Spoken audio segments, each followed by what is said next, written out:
Korban Rasulullah menyembelih onta. Iya, emang binatang di Arab yang paling gede, dagingnya paling banyak dan halal itu onta. Ini artinya instruksi kepada seluruh umat dalam berkorban. Di daerahmu itu usahakan yang paling afdol ya binatang yang paling besar, dagingnya paling banyak dan halal. Kalau di Purworejo ya sapi. Cari kerbau saja sekarang udah sulit. Jangan maksa. Lah Rasulullah itu kan onta yang disembelih. Maka saya pengen cari yang afdol, harus nyembelih onta. Akhirnya wong Purworejo maksa, metenteng, kudu onta, nyembelih onta temen, mesti dipenjara sampean. Tangkep polisi. Lah dapat onta dari mana kalau nggak nyuri dari kebun binatang? Gini loh, Islam itu memang dari Arab, tapi Islam nggak harus ke Arab-Araban semua. Kita bisa berislam ala Indonesia. Rasulullah memang bersabda, "Uhibbul arabiyyata li thalathin, li'anni wulidtu fil Arab, wa li'anna lughatal Qur'an lughatal arabiyyah, wa li'anna lughata ahlil jannah lughatal arabiyyah." Orang ngerti yang wes. Mulai dulu yang nggak ngerti kok. Aduh, aku mencintai Arab karena 3 hal kata Rasulullah. 1, aku dilahirkan di Arab, maka aku mencintai Arab. Bahasa Al-Quran bahasa Arab, bahasa ahli surga bahasa Arab. Ini pelajaran luar biasa. Bagi kita bangsa Indonesia juga harus kita tanamkan prinsip seperti ini. Aku mencintai Indonesia karena aku dilahirkan di Indonesia. Maka mencintai Indonesia adalah bagian dari ibadah.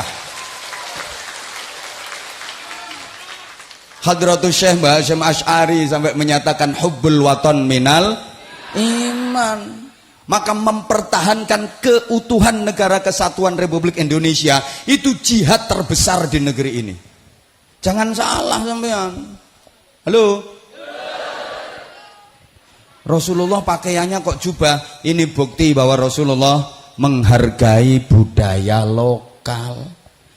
Undang-undang dalam berpakaian itu 1, nutup aurat, 2, sopan.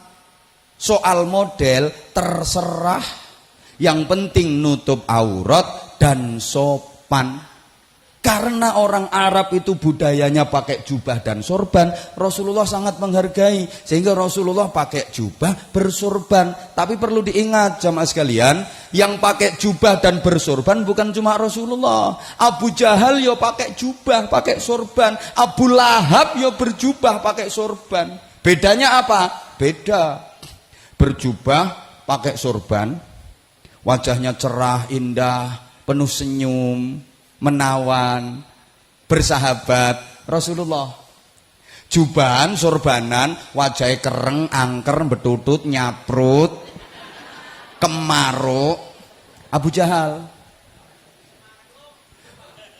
Misalnya sampeyan niru pakai jubah boleh, bagus. Sholat Jumatan pakai jubah, sip. Sholat jamaah pakai jubah, sip. Menek kelopo jubahan.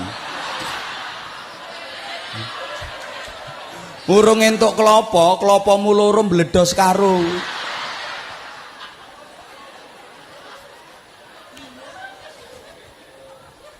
Coba kalau Anda teliti Al-Qur'an, mulai pertama suratul Fatihah sampai terakhir minal jinnati wan nas, tidak akan Anda dapati 1 ayat pun, bahkan 1 lafaz pun yang memuji tentang kegantengan Rasulullah. Gak ada. Padahal Rasulullah itu ganteng, sempurna, tampan luar biasa.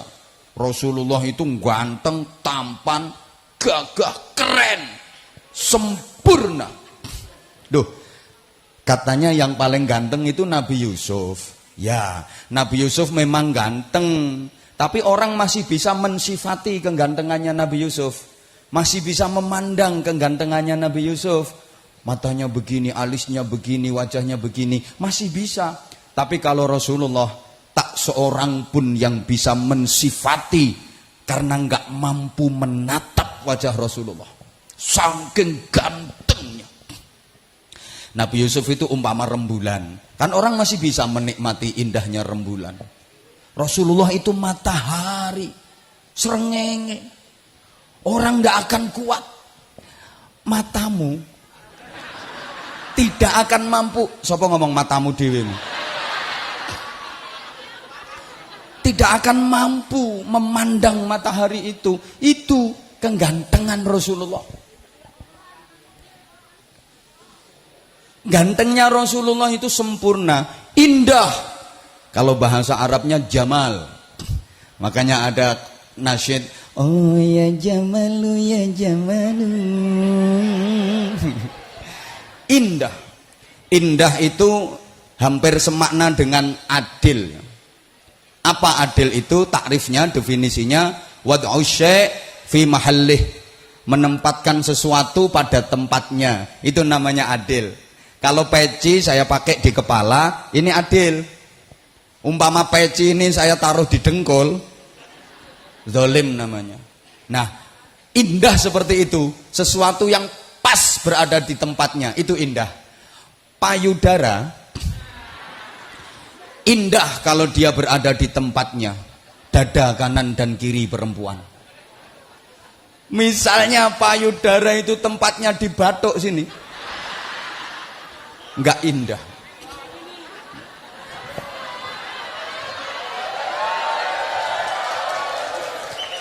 Ngono ya tepuk tangan. Mata indah kalau tepat berada di tempatnya. Misalnya mata ini terlalu dekat dengan telinga, tidak indah itu. Jadi indah itu proporsional, pas sekali. Itu Rasulullah. Maka diriwayatkan Rasulullah itu kalau lagi jalan bareng dengan sahabat yang terkenal tinggi seperti Umar ibnul Khattab, Khalid bin Walid, Rasulullah nggak kalah jangkung, masih lebih gagah Rasulullah. Kalau lagi jalan dengan sahabat yang terkenal pendek seperti Abdullah bin Mas'ud, Rasulullah nggak terlalu kelihatan jangkung. Memang mukjizat. Udah ganteng luar biasa. Tapi Al-Quran nggak ada yang memuji tentang kegantengan Rasulullah. Tidak ada satu ayat pun yang memuji tentang nasabnya Rasulullah. Padahal nasab Rasulullah adalah nasab yang terbaik sejagat raya. Tidak ada satu ayat pun yang memuji tentang kepintaran Rasulullah, kepandaian Rasulullah. Padahal keilmuan Rasulullah sempurna. Yang akan Anda jumpai adalah Allah subhanahu wa ta'ala memuji Rasul kekasihnya itu dalam hal akhlaknya. Wa innaka la'ala khuluqin azim.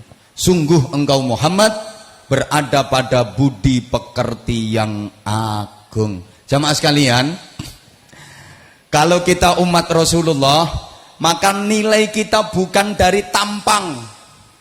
Andaikan nilai manusia dari gantengnya, gak kelebu bro. Wong wajahmu pas-pasan. Bukan dari kecantikannya, bukan dari bodinya. Sorry. Maka ibu kalau dikasih bodi agak bagus, wajah agak cantik, jangan kentir. Mentang-mentang bodine apik, wajahnya ayu, masya Allah, leh melakuti jentit. Kayak si rebek, gopek. Ditanya baik-baik sama temen, arep nyanti mbak, nggak level.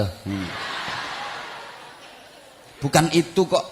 Juga bukan dari nasab keturunan, juga bukan dari kekayaan, juga bukan dari jabatan duniawi. Dikira kalau jabatannya paling tinggi bupati, terus mesti derajatnya paling tinggi. Enggak. Bupati jabatan nopo?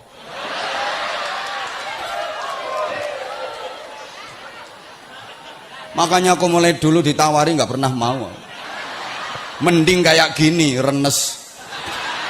Loh kalau di forum kayak gini, kiai ketemu sama bupati, kiai nyangoni bupati, nggak ada undang-undangnya. Enggak diatur dalam perda manapun. Tapi kalau bupati nambahi sangu ke kiai, wajib hukumnya. Kalau ingin terpilih kembali.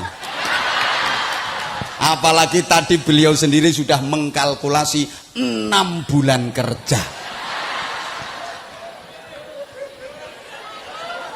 kayak gitu ibu ya jangan mudah percaya. Wong kadang 2 bulan kalau lagi dapat proyek teken tok neret teret.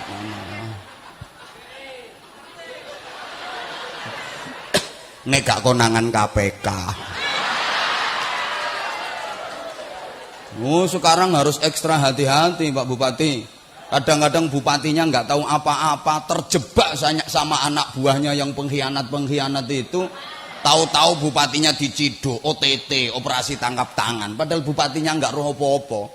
Anak buahnya sing do kurang ajar ngono. Makanya cari anak buah yang bener. Ada anak buah itu kalau di depan siap bapak, tapi nikung dari belakang. Sama Kapolres juga gitu. Dikira kalau di depan beliau siap komandan, mesti patuh. Enggak. Kadang-kadang minggato tak genteni ngono. Izin komandan. Oh, saya itu biasa ngojoloki polisi. Wong di pundaknya udah bintang 2, bintang 3 aja tak gojloki, apalagi baru melati 2. Apa maneh kuwi lagi seret. Allahumma sholli ala Muhammad. Nilai kita juga bukan dari kekayaan. Andaikan nilai manusia dari kekayaan, yang paling tinggi derajatnya koron dong. Ngono rata-rata do pengen sugih. Dikira kalau kaya udah terhormat. Ndak.